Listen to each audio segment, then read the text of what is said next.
Hi, welcome to Church for Skeptics. We are talking about evolution. And a lot of people have said, why do we need to fight this battle? And I've made a couple of other videos concerning this. Let me just start in. Richard Dawkins, the prominent, I think retired maybe, Oxford biologist and atheist, prominent atheist, he hasn't retired from that for sure, said that the greatest contribution of Charles Darwin was that the theory of evolution, or he thinks it's not a theory, it's a fact, of course, but that evolution made atheism reasonable. Now, to follow that from a logical perspective, he's conceding, number one, that prior to the theory of evolution, I'm going to call it a theory, prior to the theory of evolution, atheism was not reasonable. Well, continue with the logic here. If Darwinian evolution fails, atheism has a lot of trouble making its case as well. So the reason I'm talking about evolution in a broad sense is that there are a lot of people, that's a deal breaker. If evolution is true, then God can't be in existence. And there's one thing I do agree with Richard Dawkins about, maybe one or two things, but he agrees that if evolution is true, there is no God. I think that Darwinian evolution is just the there is no God at all theory. I think that's why it has developed. That's why it's been embraced. And I go back to Romans 1 to talk about that. But I think setting aside the theological implications here, let's talk about the scientific and reasonable implications of Darwinian evolution.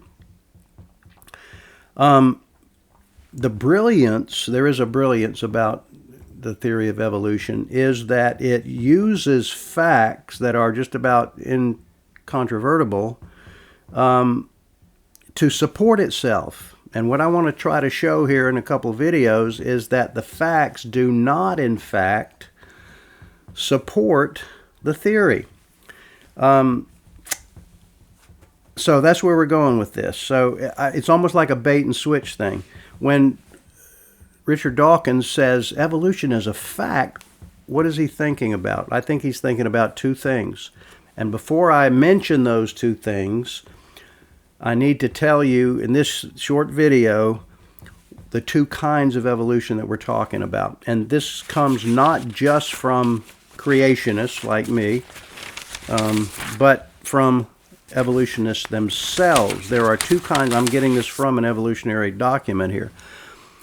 The special theory of evolution is that it's called speciation. You get special theory to speciation. In other words, over time, things change.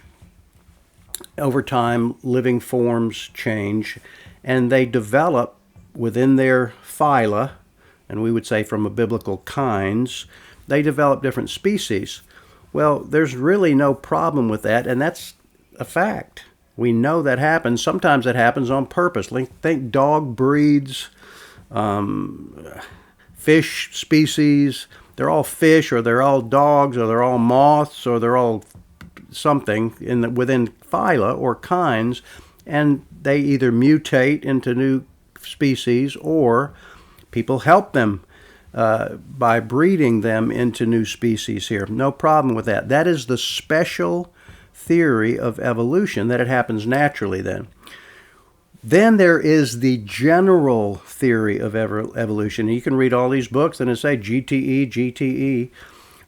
The general theory of evolution is this: if there's a small change within kinds, I'll use the biblical word there. If there are small changes with that, there has to be a big change between kinds. In other words, if a little bit can help, a lot can happen, and that's the problem. I don't know of anybody, creationists included, that denies that species change, because we can see here. Let me give you another distinction between the two. The special theory of evolution is the what we can see stuff. The general theory of evolution is what we can't see. It's and I'm going to say it this way. It might sound a little harsh.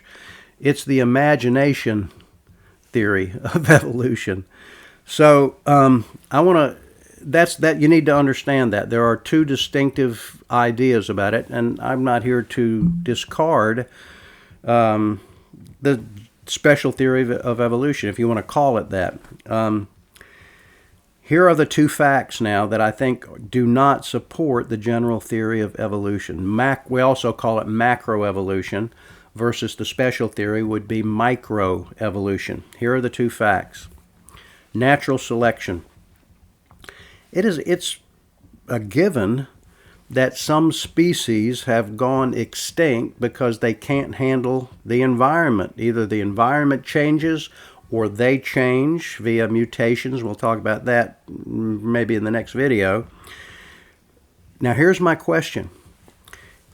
They tell us, and I don't know how they really know this, they tell us that 99% of all species have gone extinct. I don't know how in the world they know that, but I'm not here to debate that either. Let's assume that's true. 99% of all species that have ever existed have gone extinct.